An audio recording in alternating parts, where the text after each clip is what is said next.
In our last hour, yesterday, we were looking at the kingdom. На нашем последнем часу вчера мы рассматривали царство.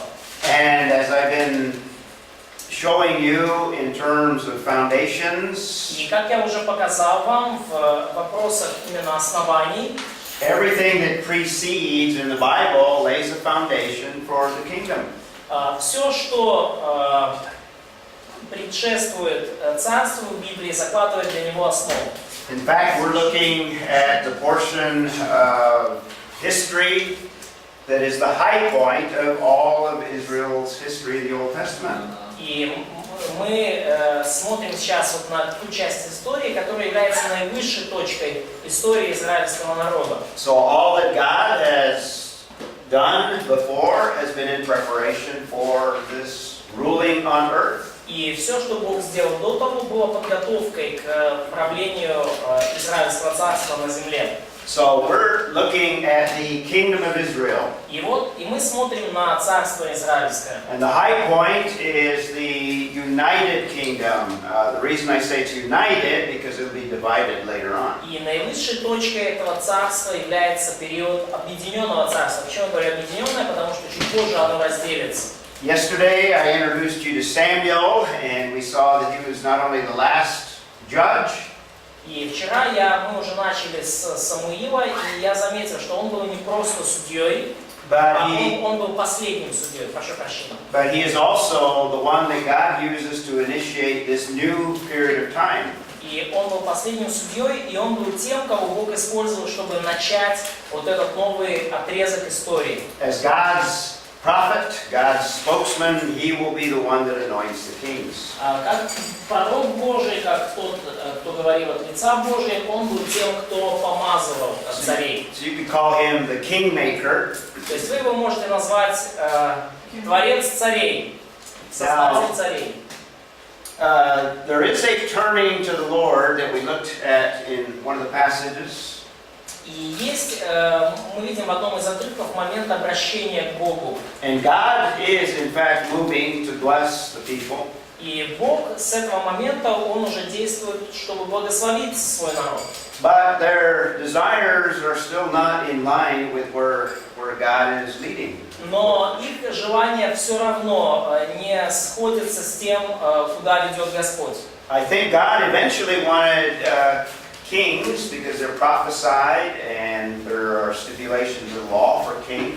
И я думаю, что Бог рано или поздно все равно хотел бы поставить народу царей, потому что они было пророчествовано, и есть условия в законе касательно царей. But the kind of king and the attitude that the people had was that they wanted a king like all of the other nations. Но то, какого царя хотели люди, и их отношение показывало, что они просто хотят царя, как у других народов. And in reality, they were rejecting God as king over them. И в реальности через это они отвергли Бога как их царя. And the king that they desired was a man like Saul. И человек, которого они хотели видеть царем, был человек, подобный Саулу. And we saw that Saul, God actually promised Saul that he would honor him as king if he was obedient.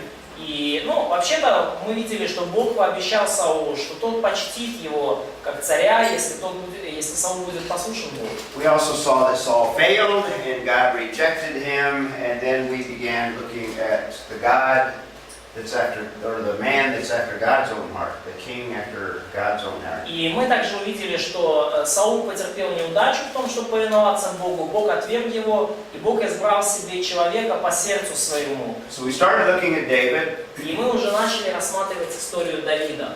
And we looked at the early life before he actually was reigning as king. И мы рассмотрели его ранние годы, еще до того, как он начал править в качестве царя. In fact, there is more scripture on David before he is king than after he begins to reign. И, кстати, большее количество Писания посвящено периоду до царства Давида в его жизни, чем после того, как он воцарился. So these chapters that deal with David just demonstrate that David is worthy to be the king. И эти главы, которые показывается Давид вот до воцарения, показывают, показывают, что Давид действительно был достоин стать царем. We see the character of David as God allows all these circumstances to come into his life. Мы видим характер Давида, и мы видим, как этот характер раскрывается в обстоятельствах, которые Бог допустил в его жизни. And all these experiences also prepare him to be king. И весь этот опыт предшествующий готовил его к тому, чтобы быть царем. So they not only prepare him to be king, but also demonstrate to everyone else that he's worthy to be king. И эти события показали, что не только подготовили Давида к царству, но и показали всему народу, что Давид достоин быть царем. In chapter 18, verses 10 and 11, we have one of the assassination attempts. В главе 18 Первого царства мы видим одну из попыток покушения. In fact, I counted in the chapters from chapter 18 through chapter 26. И я вообще называю вот эти главы с 18 по 26 Первого царства. There's at least 11 assassination attempts by Saul trying to get rid of David. То есть это как история покушений Саула на Давида. 11 покушений там можно насчитать. Рэй насчитал 11 покушений. In fact, Saul demonstrates why he is rejected by God. И, по сути, Саул показывает, почему он отвергнул Бога. He's not only irrational, but he's a very insecure man. То есть он не только совершенно нерациональный человек, но и совершенно неуверенный в себе. And in fact, David, on a couple of these attempts that Saul makes to kill him, И в то же время, как Давид, в течение вот этих нескольких попыток Саула убить его, David had at least 2 opportunities to kill Saul. в это время у Давида было 2 возможности убить Саула. But we see the character of David in that he does not take advantage of those opportunities. Но мы видим характер Давида в том, что он не воспользовался такими возможностями. We see that he believes in the sovereignty of God. Мы видим, что он верил в суверенность и в верховное владычество Бога. He knows God will remove Saul and make him king. Давид знал, что Бог устранит Саула и сделает его царем. So we have all of these assassination attempts in the text from 18 to 26, chapters 18 И to вот с 26. 18 главы по 26 мы видим все эти попытки убийства, покушения на Давида. Да, 26. Pardon? What did he ask? It's 18:26. Yeah, this is the first example. Да, это просто первый пример покушения. А так 18, 10 through 11, but there's more after that. Да, то есть 18 глава, 10, 11. And if we had had more time, we would read all of these. Вопрос, да? По этому. Но тут же он еще не хотел его специально убить, это просто, может, у него... Ну как? So the question is, maybe Saul, at least initially, he did not want to kill David intentionally, so that was kind of... из-за царства. Он же еще не знал, что тут будет царем. In chapter 18, it seems like Saul don't know that David is going to be next king. Eventually he knows, but he may not know early on. Вообще-то он знает, может быть, раньше он не знал. В 18 главе, это уже после But he does know that he's rejected as king. Но, с другой стороны, он знал, что он отвергнут Богом как царь. Yeah. Another thing that demonstrates the character of David is his defeat of the Philistines. И другое событие, которое показывает характер Давида, это поражение, нанесенное филистимлянам. We have an example of that in chapter 17, 20 through actually 54. Мы видим это в повествовании в 17 главе, там, где поражение Голиафа, это 17 глава с 20 по 44 стих. We see David's wisdom as a military leader and also his courage. Мы видим мудрость Давида как военного лидера и также его смелость. And implied in that are many leadership qualities. И в это также включаются многие лидерские качества. And similar in chapter 27, we have his defeat of the Amalekites. И похожим образом в 27 главе мы видим поражение, которое нанес амаликитянам. And these are just examples that kind of illustrate that David is worthy to be king. И это лишь примеры того, которые показывают, что Давид достоин быть царем. And from David's perspective, they prepare him for the time that he will reign. А с точки зрения Давида, эти события готовят его ко времени его правления. Now, when it talks about David, he actually defeats the Jebusites. И когда мы говорим о Давиде, то он в итоге поразил Иусеев. And the city of David is actually this little strip in here. If you ever have a chance to go to Israel.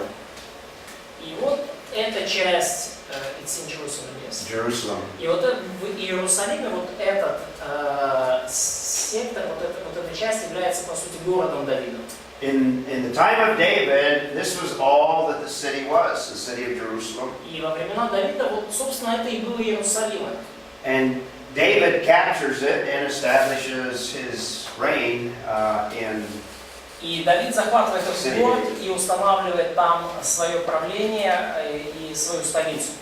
And later on, under Solomon, the city is extended to include Temple Mount. И позже, уже при Соломоне, город расширяется и включает уже храмовую гору. And later, Solomon will build the temple right where the Dome of the Rock is today. И позже Соломон уже построит храм на том месте, где сейчас стоит вот эта мечеть. When the Bible refers to Zion, it's referring to the city of David. И когда Библия говорит о Сионе, то она подразумевает именно город Давидов. And it's referring to this little piece of land that was the city where David occupied. И подразумевается как раз таки вот этот маленький кусочек земли, который занимал Давид. And this is mentioned in 1 Samuel. И это упомянуто во второй книге Царств. And even to this day, there are monuments that memorialize David in the city of Jerusalem. И даже сейчас есть в городе Иерусалиме монументы, которые увековечивают память Давида. David, probably the most important king of all of Israel's history. И Давид, наверное, самый важный царь во всей израильской истории. That photograph that I showed you was from this direction. И вот эта фотография, которую я вам показывал, она вот была с этого направления, с этого ракурса. And this is that little strip of land that was the city of David. И вот это вот тот маленький кусочек земли, который был, по сути, городом Давидом. And as I said, under Solomon, the city was extended to include Temple Mount. И, как я уже сказал, при Соломоне город расширился, и теперь уже включал храмовую гору. So that's Jerusalem. This is the Mount of Olives. И вот это Масличная гора здесь, это вообще, в целом Иерусалим. This is the city in the 1st century. Это город в границах первого века. So just a very small portion of it was the city of David. И потому лишь малая часть этого города первого века была городом Давидовым. Here's another view of the same location, and it would include this portion. It's looking to the north. И вот это с другой уже перспективы на то же место смотрим. Это вот уже мы смотрим на север. This is the Kidron Valley. Это долина Кедрона здесь. And obviously this is Temple Mount. И очевидно, что здесь храмовая гора. And Mount of Olives would be actually, you don't quite see the Mount of Olives. The Mount of Olives over Масличная here. гора там чуть-чуть дальше, не видно здесь. Можно еще вопрос? Question. А вы никогда не думали, вот почему Бог выбрал именно вот эту местность? Она же не самая прекрасная, есть намного шикарнее места на земле. Did you ever think why God chose this particular place to be His place, and it's maybe not the beautiest city and not the beautiest, not most comfortable place in the world? Yeah, Ukraine's much nicer. Да, People have suggested different things. Why did he pick that little strip of land of Israel? Люди, ученые, они вообще разные предположения строили на тему того, почему Бог выбрал вот именно этот небольшой кусочек земли в Израиле. And why Jerusalem Почему? instead of Kiev? Почему Иерусалим, а не Киев? А ну, Канан это Турция, правильно? Или нет? Что такое? Well, part Канан. Is Canaan the territory of modern А это Turkey? есть Израиль. is what? Is Canaan the territory of modern Turkey? No, no, no, no. Это есть Израиль? No, that's Israel. Это Израиль. Modern Israel. Что ж такого желанного? Ну, просто логически подумать. So why this land was so desirable? If you think logically, It's not a desirable land, for one thing. ну, с одной стороны, это, конечно, не самая желанная земля. I don't think I have a map on this one of the whole area, but Не знаю, есть ли у меня карта всей этой территории. in fact, let me call up, just to answer your question, Ну, давайте я просто, чтобы ответить на ваш вопрос. let me open,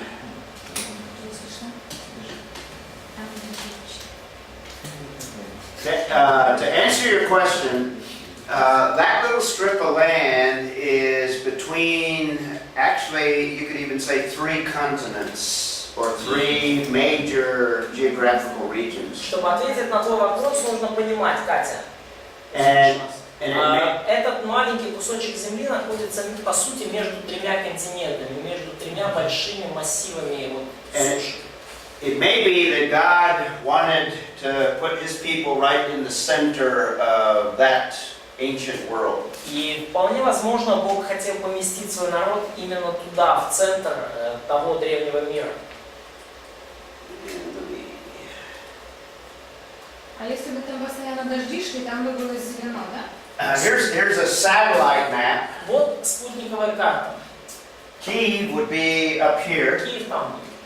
and this little strip of land right here И вот эта маленькая полоска земли вот здесь. is kind of between all of the African continent, Она получается между всеми африканскими all of континентами, the eastern peoples and lands that всеми are east, восточными народами, всеми восточными землями.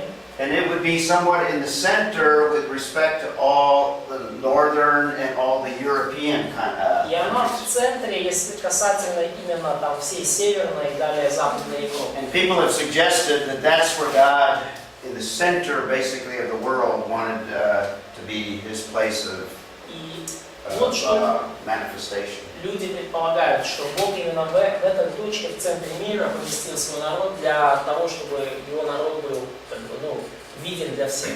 But the land is not desirable, Но земля сама по себе не такая уж и желанная.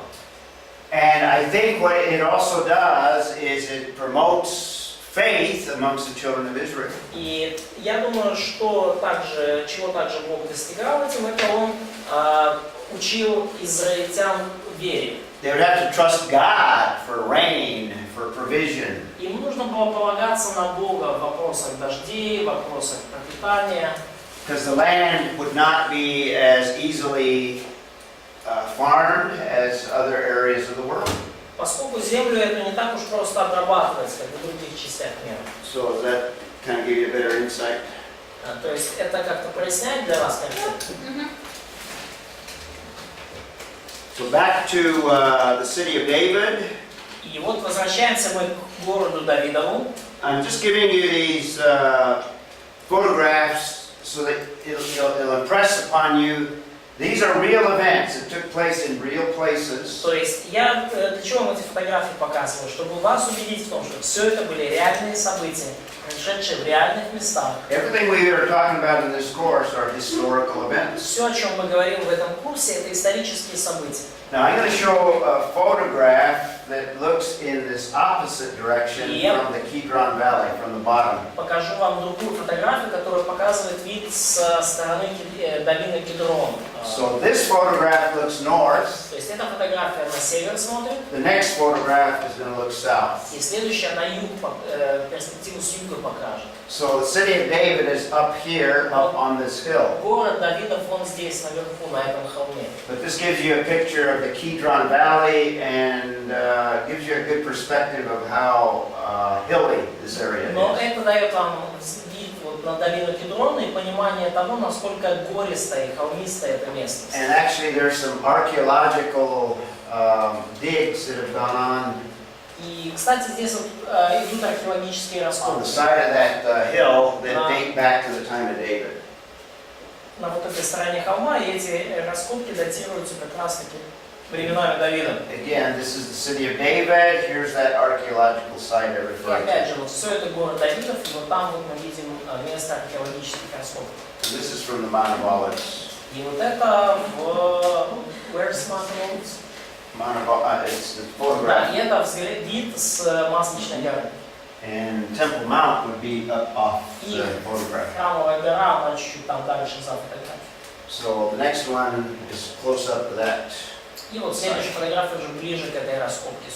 And some of the foundation stones there date back to the time of David. И вот здесь мы видим некоторые камни, заложенные в основании еще во времена Давида. Камни фундамента. Okay? So that's David. И вот это Давид. So that brings us to the second implications here. И это приводит нас к второму выводу. Yesterday I tried to give you why I believe that God intended kings all along. Вчера я вам уже как бы показал, что в принципе Бог и сам по себе задумал идею царей. But in the early chapters of 1 Samuel, when the people rejected God as king, Но в ранних главах Первого царства, когда люди отвергли Бога как царя, it was not that God was not going to eventually bring kings, it was just that they had the wrong concept of what God intended. и мы видим, что проблема была не в том, что Бог не хотел им дать царя рано или поздно. Проблема была в том, что у них неправильное отношение и взгляд на этот вопрос. So let's take a look at the features of this kingdom that God establishes. И давайте сейчас рассмотрим особенности этого царства, которое Бог установил. What is this kingdom like? Because this is very, very important. На что это царство было похоже, потому что это очень важно. In fact, one of the questions on the exam pertains to the features of the kingdom. И, кстати, один из вопросов на экзамене касается того, какие были особенности царства. So let me give you a foundation to the kingdom of God. И вот разрешите вам предложить основание для царства Kingdom of God. Yeah, and Царство Божие. yeah, this is the foundation like some of the others that we've looked at. И это основание похоже на те, которые мы уже рассматривали. In other words, these are the major principles that give us a foundation for understanding what God's idea of the kingdom is. Иными словами, это базовые принципы, которые показывают нам Божий взгляд на идею царства. Now, this is important because it lays a foundation for the ultimate kingdom. И это важно, потому что это закладывает основание для конечного царства, самого последнего и главного. All of these same principles will be part of the millennial kingdom. Все те же самые части и принципы будут частью будут в тысячелетнем царстве. So these foundation principles for the kingdom, God will implement during the millennial kingdom. И вот эти принципы фундаментальные царства Бог в полной мере воплотит в тысячелетнем царстве. Now this is significant because Это очень важно. this gives you implications for all of Bible prophecy. И потому что это дает вам выводы эти выводы, они касаются всех библейских пророчеств. What courses have you had? You've taken all the courses. What courses have you had in eschatology, or you know what Какой курс у вас eschatology был по эсхатологии? or Bible prophecy? Или у вас был курс по эсхатологии или по библейским пророчествам? Yes, they had. First course didn't. First Yeah. course didn't, they You had. haven't had any? No. У вас, друзья, не было, да? You took Daniel and Revelation. But they all took Daniel and Revelation this year. Okay, Daniel and Revelation. So you've been exposed to the different views on the millennial kingdom that are present in the church today. То есть вам рассказали, да, про разные взгляды на тысячелетнее царство, которые есть в церкви сегодня. Yeah? No? Нет? Amillennialism Амиллениализм. in eschatology. You took a course, okay. So you took amillennialism, or you learned about amillennialism, Вы знаете, что postmillennialism, амиллениализм, premillennialism. премиллениализм, постмиллениализм. Ну, мы знаем. They know even without you. Курса у нас нету. Okay. Много чего. If what I'm saying is accurate, if this is a foundation, and I believe it is, И если то, что я говорю, верно, то вот это основание, я верю, что именно таковым оно является. if it's a foundation not only for the kingdom of Israel in the Old Testament, И я верю, что это основание не только для царства в Ветхом Завете, but if it's also the foundation for the future millennial kingdom, но также основание для будущего тысячелетнего царства. this eliminates amillennialism for sure. И такой подход устраняет, в принципе, амиллениализм. And probably also postmillennialism. И также постмиллениализм таким подходом устраняется. Which would leave only premillennialism as the biblical view. И таким образом, в качестве библейского взгляда у нас остается лишь премиллениализм. So let's take a good look at this foundation for the kingdom. И давайте внимательно рассмотрим вот эти основания для царства. Where do we start? С чего мы начнем? С кого мы начнем? God. Obviously we start with God, and what's another place, where in Scripture do we start? Очевидно, начнем с Бога. И какое еще место в Писании? С чего мы начнем? Бытие 17? Genesis 17? Genesis 17, possibly. Возможно. Бытие 1 глава? Genesis 1. That's a good guess. Хорошее предположение. Genesis 1. You're always safe by saying Genesis 1. Бытие 1. Вы говорите Бытие 1 и не промахнетесь. 1-2. Ну, в смысле, Genesis Бытие 1, стих 1-2. Что? Стих 1-2? Specific passage in Genesis 1. А какой конкретно отрывок в Бытие 1? 1-2 стих. Verse 1 and 2. Не, может 28, 29, там в конце. Verse 28. 28, very good, very good, very good. Why verse 28? Почему стих 28?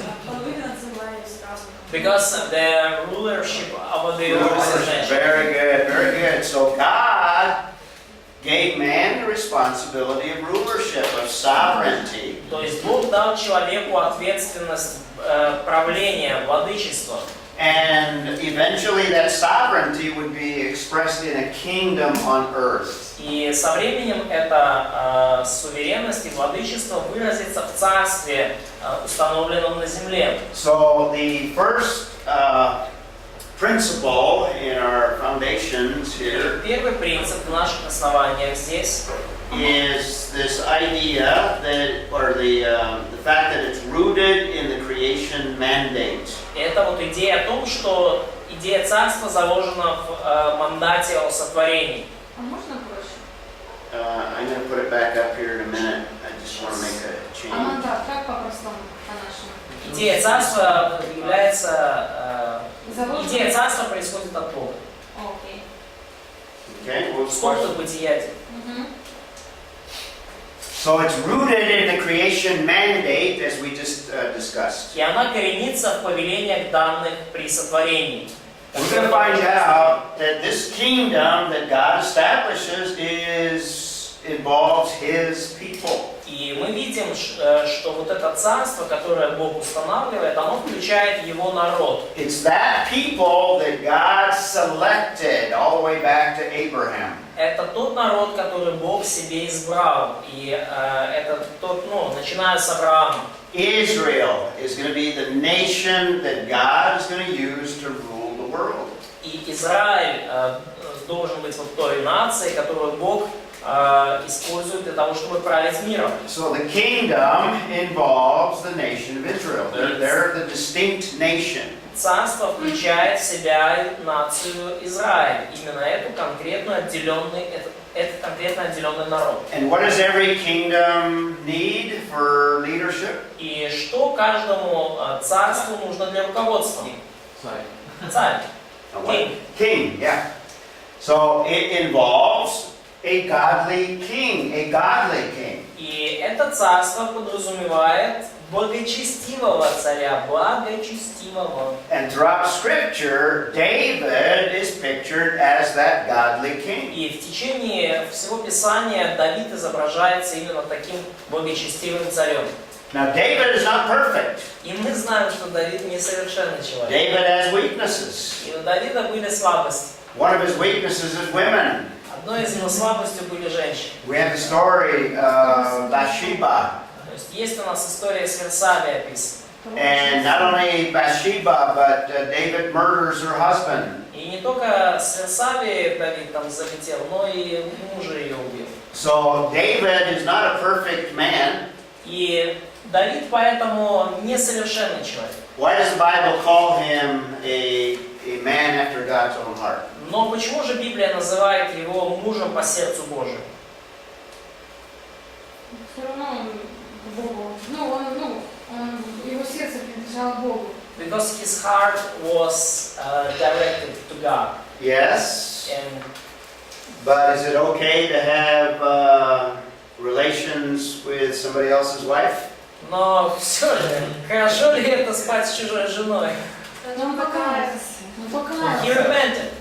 That's the key. Yeah. Это ключ. A man after God's own heart is not somebody that's perfect necessarily. Человек по сердцу Божьему это не тот, кто совершен. Не обязательно совершен, не обязательно, что совершенный человек. But it's someone like David who repents of sin and moves on forward spiritually. Но это это такой человек, как Давид, который кается в грехе и продолжает дальше расти духовно. David grieves over his sin and regrets the sin. Давид скорбел о своем грехе и сожалел о своем грехе. And he repents and he changes, he confesses his sin. И он покаялся, и он изменился, и он признал свой грех. So that makes him a godly king, Исповедовал его. И это делает его благочестивым царем. but he's not a perfect king. Хотя и несовершенным. Thirdly, one element that God promises for a kingdom is security and peace from enemies. И в-четвертых, один из ключевых элементов, который Бог обещал для царства, это безопасность и мир. This goes all the way to the book of Deuteronomy, before they're even a nation. И это все мы видим уже в книге Второзакония, еще до того, как нация появилась. And Deuteronomy stresses the security and peace in the land of Israel. И книга Второзакония подчеркивает безопасность и мир, который Израиль получит в земле. So these are the first four foundation principles. We'll look at some more. И вот это первые четыре фундаментальных принципа, закладывающих оснований, мы увидим еще больше. But before we get there, we need to look at a very important chapter, 2 Samuel chapter 7. И до того, как мы продолжим, мы посмотрим одну очень важную главу. Это вторая книга Царств, 7 глава. And what we want to see in chapter 7 И что мы хотим увидеть в 7 главе второй книги Царств? is what theologians see as another covenant. Это то, что богословы видят как еще один завет. And in this chapter we have what's called the Davidic covenant. И в этой главе мы видим то, что называют Давидовым заветом. And it's referred to, for example, Psalm 89 as a covenant. So it's a Davidic covenant. В Псалме 88 этот завет называют, этот завет упоминается просто как завет, но речь идет именно о завете с Давидом. The parties of the covenant involve God and David and his descendants. Участники Давида это с одной стороны Бог, а с другой стороны Давид и его потомки. And we have the stipulations of the covenant. И есть условия этого завета, либо обязательства сторон. In chapter 7, let's take a look at them. И они перечислены в 7 главе. Давайте рассмотрим. Let's begin. There are several things we could look at, but let's focus on verse 10 first of Есть all. здесь несколько интересных моментов, но начнем со стиха 10. Oksana, we've always started with you, so Оксана, let's ты у continue нас- in our pattern here. Мы с тобой всегда начинаем, поэтому... Read verse 10. 10 стих. І встановив я місце для народу мого для Ізраїля.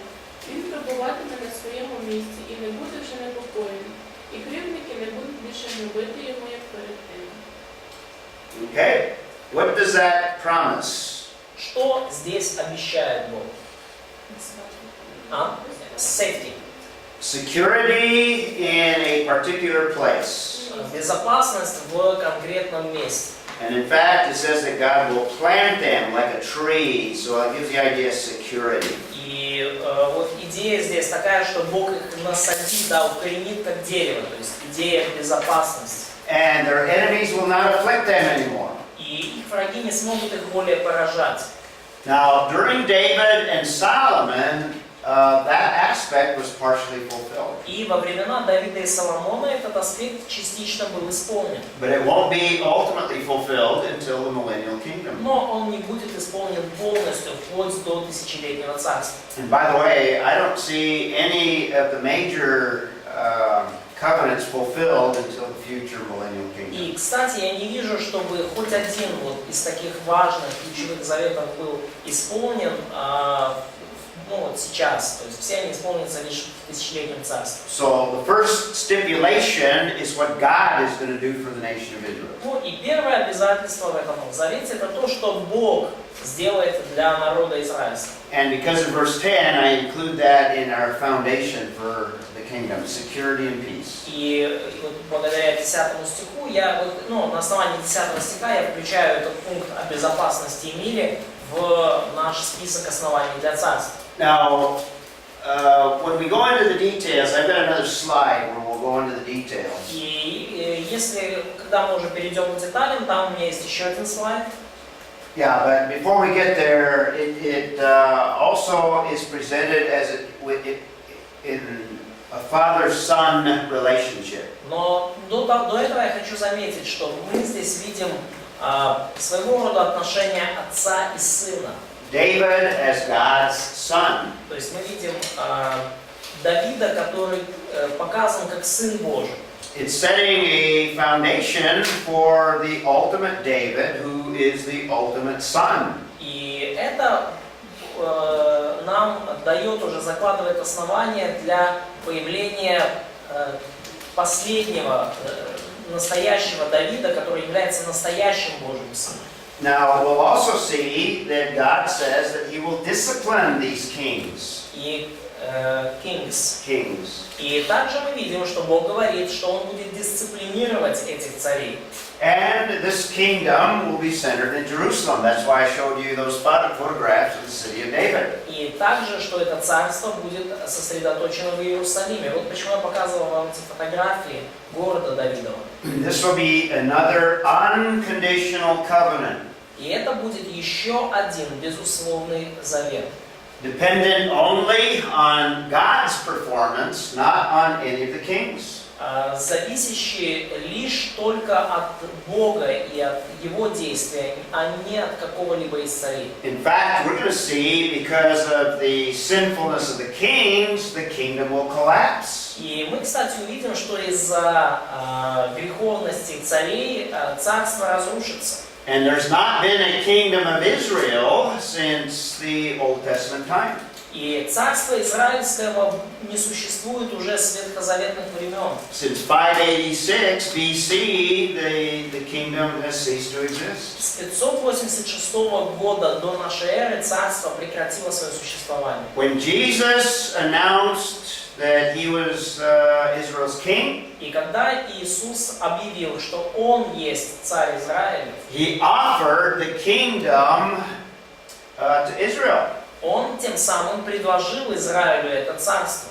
This is the kingdom that Jesus offered in the first century. Это то царство, которое Иисус предложил им еще в первом веке. It's a fulfillment of the Davidic kingdom, or the Davidic covenant. Исполнение всего того, что говорилось о царстве Давидовом и исполнение завета с Давидом. And it was a kingdom that had all of the features that we're going to be looking at that are foundational to the kingdom. И это было царство, обладающее всеми качествами, которые мы видели в основании для царства. And if there's a sign, it's not real clear, but that sign may be that line of kings that comes through David, the dynastic line through David. И если и был какой-то знак этого завета, то это была династическая линия, которая шла от Давида. Now let me give you a summary of all of the covenants so that you can kind of keep them straight. This is a good chart to jot down. И сейчас я вам покажу итог, я суммирую все заветы, которые у нас были, и эта таблица. We saw the Noahic covenant, it was unconditional. Мы видели завет с Ноем, безусловный. We've looked at the Abrahamic covenant. It's unconditional. И мы видели завет Авраамов, он тоже безусловно. We've looked at, well, in the Abrahamic covenant, remember it had what? 3 stipulations. И в завете с Авраамом есть там 3 условия, 3 пункта. Remember the 3? Помните 3? Земля всеми благословениями. Land, seed, blessing. Very good. So we have the seed, Есть семя, we have the land, есть земля, and we have the blessing. и есть благословение. Okay? Now, the Davidic covenant, well, first of all, we also have the Mosaic that we also looked at. И также, помимо этого, у нас есть Моисеев завет. This is conditional. А вот это уже условно. Now, each of these aspects, I believe there are 3 more covenants. И для каждого из этих аспектов, как я верю, есть еще по одному завету. Now, we didn't look at it, but in Deuteronomy 28, 28, 29, and 30, we have what's called the Palestinian covenant. И первое, мы не рассматривали его, но в 28, с 22 с 28 по 30 Второзакония есть завет о земле, или его еще называют Палестинский завет. The Palestinian covenant expands the land aspect. То есть Палестинский завет, он расширяет вот этот аспект, связанный с землей. And it's an overlap of the Abrahamic covenant and the Mosaic covenant. И он включается как в, то есть он как бы перекрывается и Авраамовым заветом, и Моисеевым. It's unconditional because it's Abrahamic. Он безусловный, потому что он часть завета Авраамова. In that no matter what Israel does, they will eventually occupy the land. Иными словами, неважно, что делает Израиль, как он поступает, рано или поздно они заполнят, обладать этой землей. The land belongs to the nation of Israel. Потому что эта земля принадлежит нации Израиля. Ultimately, they will occupy the land because of the Abrahamic covenant. И в конце концов они займут эту землю, потому что это часть завета с Авраамом. But it's conditional in that it depends on the obedience of the nation of Israel. Но, с другой стороны, это обладание землей все-таки условно, потому что оно зависит от послушания народа израильского. And when Israel is unfaithful, God kicks them out of the land. И когда Израиль проявляет непослушание, Господь вышвыривает их из этой земли. So they were kicked out in 586 when they went into the Babylonian captivity. Их выгнали из этой земли, когда в 586 году, когда они пошли в Вавилонский плен. В 586 году до нашей. Then we're going to see later today, they returned to the land after the exile. Ну и потом мы увидели, что после изгнания они вернулись в землю. They're in the land, but they are not, they're not free, basically. They're under the Roman И они system. жили в этой земле, но не были, по сути, свободны. Они были частью вот этой римской системы, римской империи. In the first century, Messiah offered them the kingdom. И в первом столетии Мессия предложил им царство. They rejected the Messiah. И они отвергли Мессию. And what happened И что случилось in terms of the land? в плане земли? Kicked out again. Их снова пнули оттуда. In 70 AD, they were scattered all over the world again. В 70 году нашей эры они были рассеяны по всему лицу It земли. wasn't until 1948 that God brought them back to the land of Israel. И лишь в 1948 году Бог снова вернул их назад в землю израильскую. And it's probably at this time that God is preparing them for the return of their Messiah. И похоже, что уже в эти дни Бог готовит их к приходу их Мессии. So they are in and out of the land, and they have security and insecurity because of the Mosaic part of the covenant. Поэтому они то в земле, то вне ее, то они в безопасности, то нет в безопасности. Все это по причине Моисеевой части этого завета. But they will ultimately be in the land in security because of the Abrahamic covenant. Но рано или поздно они все равно окажутся в этой земле и будут в безопасности, потому что это часть завета с Авраамом. Make sense? Это ясно? Okay. Now, there's another covenant that deals with the seed. И есть еще один завет, связанный с семенем. That's the Davidic covenant. И это Давидов завет. And it says that the seed will eventually go through the line of kings. И сказано, что вот это семя произойдет через царскую линию, царскую династию. And eventually the king will be Messiah. И в конечном итоге царем будет Мессия. And he will be the seed of the woman of Genesis 3:15. И он же будет семенем жены в Бытие 3:15. And there's another covenant И есть еще один завет, that relates to the blessing. связанный с благословением. That's the new covenant. И это Новый Завет. We have time, I'll expand a little bit on that covenant later on. И у нас будет время, я еще объясню больше насчет So let's come back to 2 Samuel 7. Но вернемся к 2 Самуилу, к 2 Царству, 7 главе. And we looked at verse 10, and it speaks, the Davidic covenant provides for a secure kingdom. И мы говорили, читая стих 10, что вот этот завет Давидов обеспечивал безопасность царства. Galia, do you want to read? Let's read verse 11, or let's see, 11 and 12. Галя, прочитай, пожалуйста, стихи 11 и 12, 7 главы. In fact, it's a little bit of a summary, and it's an expansion of the security. И вот это, на самом деле, просто подведение итогов и, может быть, немножко развитие идеи безопасности.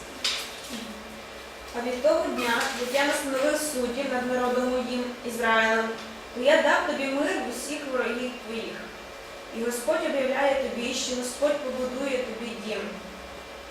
Коли виповняться твої дні, і ти ляжеш зі своїми батьками, то я поставлю по тобі насіння твоє, що вийде з утроби твоєї, і зміцню його царство. Okay? It's a little bit of a prophecy, a little bit of what's to come. И это вот такое небольшое пророчество, посвященное тому, что будет случиться в будущем. And it gives assurance that God, notice the last phrase there, God will establish His kingdom. И здесь Бог убеждает, укрепляет уверенность Давида в том, что Бог утвердит его царство. So God is promising a secure kingdom. То есть Бог обещает безопасное, стабильное царство. Katya, read verse 13. И, Катя, прочитай, пожалуйста, 13 стих. Referring to a king that will be a descendant of David. Это касается царя, который будет потомком Давида.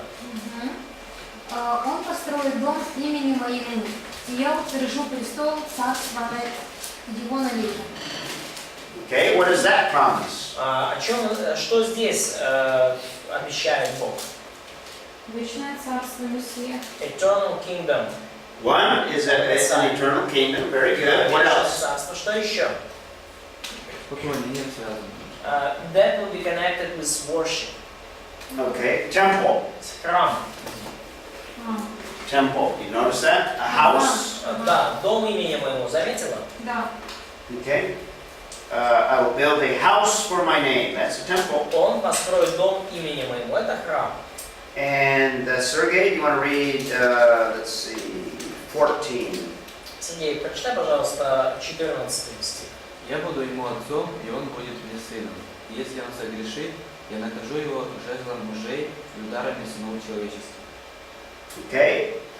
What's in that verse? Что в этом стихе мы видим? Two things. Две вещи. Дисциплина. Отношения. Отношения. The relationship. The father-son relationship, Discipline. and secondly, discipline. Да, отношения отца и сына и наказание или дисциплина. Now, these are the main features of this Davidic covenant. И вот это основные компоненты завета с Давидом. 15 and 16, Masha. Наш 15-16 стих.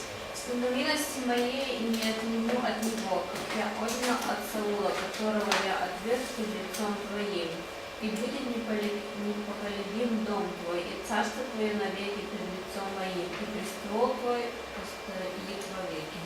Okay, and again, it stresses the ongoing eternal aspect of it. И опять же подчеркивается нерушимый вечный аспект этого. In other words, no matter what Israel does, it's going to continue. God's going to continue working through that line. И И иными словами, что бы ни сделал Израиль, Бог будет продолжать трудиться через этот род, через эту династическую ветвь. So this eternal aspect makes it an unconditional covenant. И вот именно этот вечный аспект делает завет безусловным. And that throne will be in Jerusalem. И этот престол будет Centered in помещен Jerusalem. в Иерусалиме. Иерусалим будет центром. Okay. Let's see. Vitaly, read 18 and 19. Виталий, прочитай, пожалуйста, 18-19 стих. Когда царь Давид пошел, да, это правильно?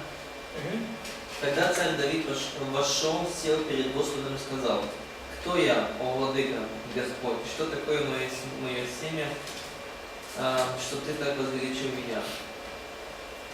Okay, go ahead. 19, да? И словно этого не было достаточно в твоих глазах, о владыка Господь. Ты еще говорил о будущем доме своего слуги, и это будет закон для людей, о владыка Господь. Okay. Now, this is David's part of his response. David's Вот это response. часть ответа Давида. But what does David realize from what God has already said? Но что Давид понял из сказанного Богом? Much of what God has said refers to the king that will come right after David, И Solomon. многое из сказанного относится к царю, который придет прямо после Давида. Это Соломон. And other kings that come shortly even after Solomon. И многие другие цари, которые придут после Соломона. But David realizes that this refers ultimately to some special period. Но Давид понимает, что это относится в конечном итоге к какому-то особенному периоду истории. And what does David realize here? И что Давид здесь понимает? Что будущее? This is about future. About the future, but what specifically about the future? Но что конкретно о будущем? Who in the future? Кто в будущем? It's in the distant future, but Это удаленное будущее. it's ultimately going to be fulfilled by Messiah. Но вообще-то вот это царство, вот этот завет будет в полной мере исполнен в будущем Мессии. So ultimately, the Davidic covenant is fulfilled by Messiah. И в конечном итоге завет с Давидом исполнился в Мессии. It's only Messiah who can bring the security. Лишь Мессия принесет по-настоящему безопасное царство. There's going to be a temple in the millennial kingdom, И в тысячелетнем царстве будет храм. and Jesus is what? The ultimate И Son. Иисус для Бога кто? Это самый настоящий Сын. Now Jesus is sinless, И Иисус безгрешен.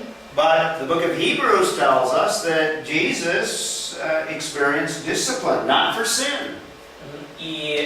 Но, тем не менее, книга послания к евреям говорит нам, что Иисус претерпел наказание. Не наказание за грех, But for training and development, Jesus grew, the book of Hebrews tells us. но все же он пережил определенную дисциплину и воспитание, как часть его роста здесь на земле. And Он certainly возрастал. it's unconditional in that Jesus will ultimately reign forever. И, конечно же, этот завет безусловный, Иисус будет править вечно. And if you know Bible prophecy, the city of Jerusalem is going to be the center of the millennial kingdom. И если вы знакомы с библейскими пророчествами, то знаете, что город Иерусалим будет центром тысячелетнего царства. So the future Messiah is the only one that can ultimately fulfill the kingdom. И будущий Мессия – это именно тот, кто сможет в полной мере исполнить этот завет о будущем царстве. When Messiah came in the first century,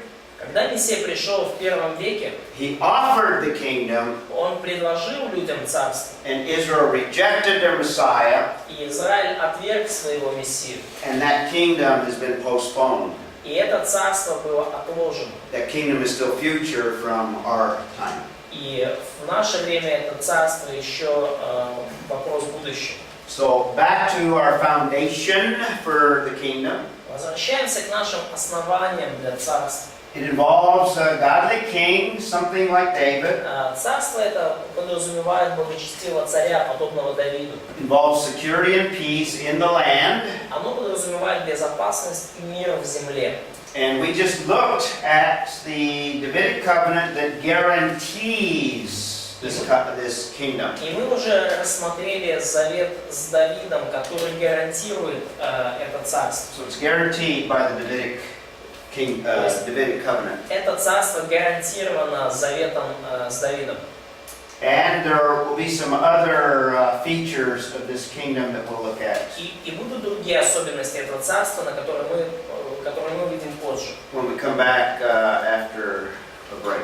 когда вернемся Let me с... show a couple more slides, and then we'll begin after the break at the next point. Разрешите показать вам еще несколько слайдов, и мы начнем уже тогда после перерыва с другого пункта. And this just wraps up the life of David. There's actually a tomb of David in Jerusalem that you can visit. И вот это вот просто как подведение итогов жизни Давида, это гробница Давида в Иерусалиме, которую вы можете посетить. And Jews give homage to David even today.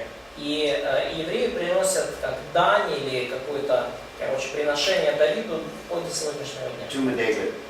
Вот гробница, могила Давида. So let's take a break and we'll come back and look at Solomon. И давайте вернемся с перерыва и посмотрим на жизнь Соломона.